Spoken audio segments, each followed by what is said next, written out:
মই এটা আপোনাৰ কাষত এটা সাধু ক'বলৈ লৈছোঁ। সেই সাধুটোৰ নাম হ'ল সিংহ আৰু নিগনি। এতিয়া মই গ্ৰহণ কৰিব লৈছোঁ সেই সাধুটো।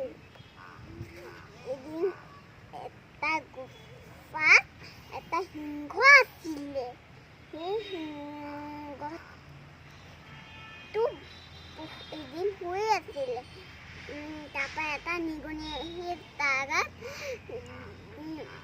খেলিবলৈ ধৰিলে। তাৰপৰা সিংহই ক'লে, অকণমানি নিগনি, তই মোৰ গাত খেলিবলৈ কি সাহস পাৰিছ? তাৰপৰা নিগনিয়ে ক'লে, মহাৰাজ, মোক ক্ষমা কৰি দিয়ক। তাৰপৰা নিগনিয়ে ক'লে, মই এদিন আপোনাক সহায় কৰিব পাৰিম।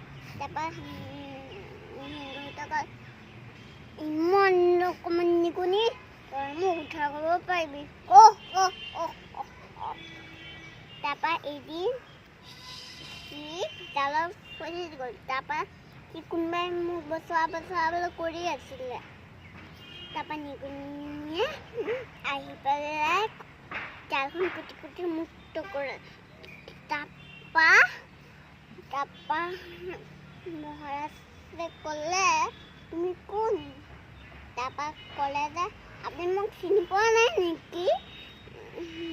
আপুনি যে মোক খং কৰিছিল যে। তাৰপৰা তাক ধন্যবাদ বুলিলে। ধন্যবাদ আপোনালোকৰ এই ভিডিঅ'টো পচন্দ আহিলে যদি লাইক কৰক, শ্বেয়াৰ কৰক আৰু কমেণ্ট কৰক। বাই।